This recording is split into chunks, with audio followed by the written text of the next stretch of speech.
What is going on, my planting people? My name is Lithius and welcome back to Roots Ready, and also welcome to the first of a new series that I'm going to be starting on this channel. And simply that is looking at some of the longest standing plants in my collection, some that I've documented early in my YouTube journey, and giving you an update on what they're like now and my experience caring for these plants. I'll be sure to be 100% transparent with you, talking through any challenges I've had with these plants as well as any successes. And the very first plant we're going to be talking about is my Monstera Peru. So you can see exactly how far we've come with this plant. This video was taken almost 3 years ago. That is January 2021, so we're approaching that 3-year mark. Not quite there yet. When I first got this plant, it was not a trailing plant.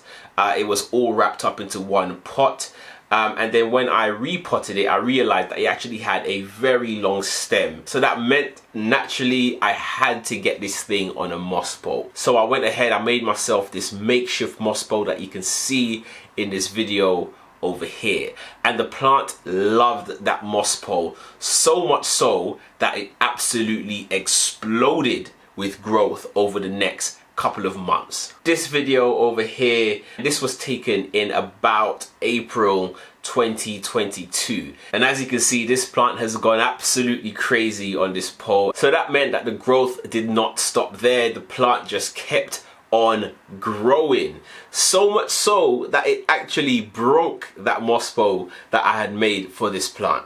So it meant that I had to do an emergency DIY plant support situation, and this is what we ended up with. Now that video was around May 2022, so this is over a year later, and in total we're approaching that 3-year mark, as I said. So let me show you what we're working with this Monstera Peru. Ladies and gentlemen, here she is, and she's falling all over me. Okay, so I'm going to try to be careful because she's hitting the top of the ceiling over here, and if I bring her back a little bit, you can kind of see what we are working with. So what I'll do is I will show you exactly where this plant is growing, and I'll tell you a little bit about how I've been looking after this thing. In short, it's been super easy. This is among some of the plants that I care for the least, in terms of it's literally a set and forget it plant. I water this plant on a regular basis once a week, and that's it. It does the rest. Sometimes I might miss a watering. I find that this plant is quite drought tolerant, so I could leave it for 2 weeks, for example. If I go on holiday, this is not one of the plants that I'm concerned about. I know that this plant is just going to keep kicking, and because of that, if I bring this in, you can see that we have some leaves that are yellowing, but this is probably one of the oldest leaves on this plant anyway. And at the top, you can kind of see a few more. But on the whole, this plant is super healthy. I've had no issues, no pest issues. I have treated it. I do treat it just as a preventative measure, but honestly, I have no issues with this plant. It just continues to grow. And if I had a pole that could just keep on getting taller and taller, this plant would be completely just massive. It would be an actual monster of a monstera.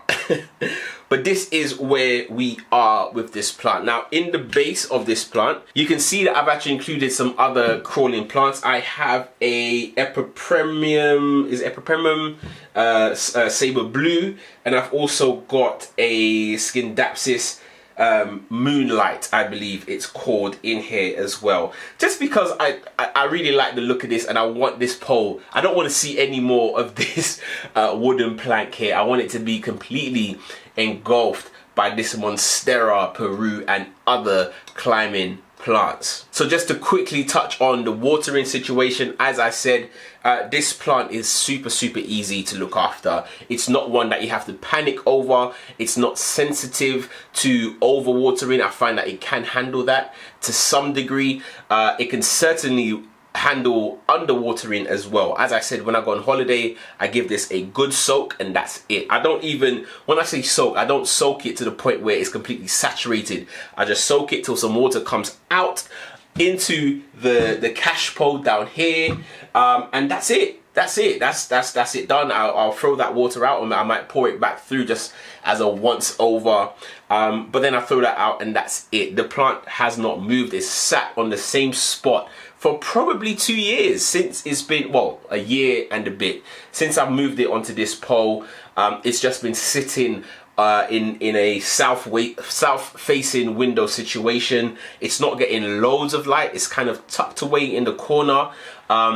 And yeah, it seems to just keep on kicking. One of the easiest plants to look after. Fertilization, I tend to fertilize this plant at the same frequency that I fertilize all of my other plants.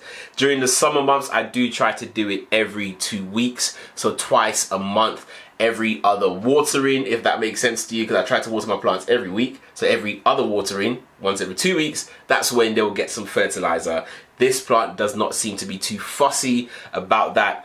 Some weeks, you know, there might be a bit of delay on my part, and I might just have to quickly rush around and give them some tap water, and I don't have time to give them that fertilizer to stick to that schedule. But this plant does not complain. It just keeps on going.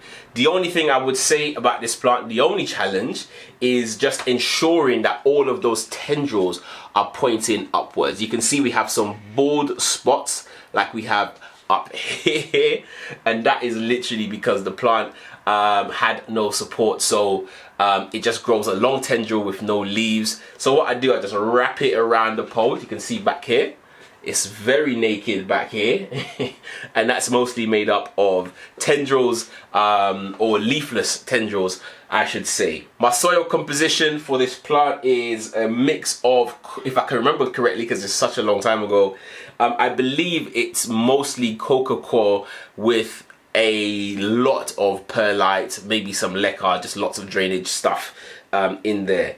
In hindsight, I think I could have gone a little bit denser in the soil mix that I've got here, because I think it does dry out quite quickly, and the fact that it's in terracotta, the combination just means that it dries out. But this plant, as I said, it doesn't really mind, it doesn't care, it just keeps on ticking. So if you had this in a ceramic, something that's not breathable, then maybe you want to get some that really well draining soil. For something like this, when it's in a terracotta pot and it's likely to dry out a bit more quicker, I would probably put a little bit less of that drainage substance in there. But what can I say, it's worked well for me, so maybe if it ain't broke, don't fix it. Lighting requirements for this plant, as I said, it's not too fussy.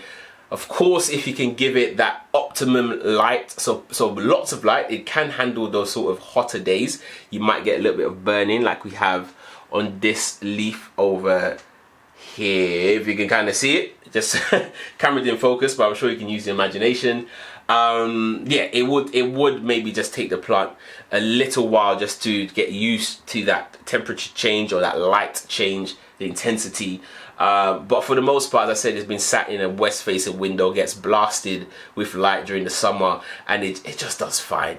I haven't tried it in a dark corner, low light situation, but my experience of growing monsteras is that it is quite, you know, they are low light tolerant plants. They won't love it. The growth might be a bit slower and stagnate, but they do tend to love that bright indirect light that we all love for our plants. One last thing I wanted to touch on, and it's probably the biggest challenge I have with this plant, is propagation.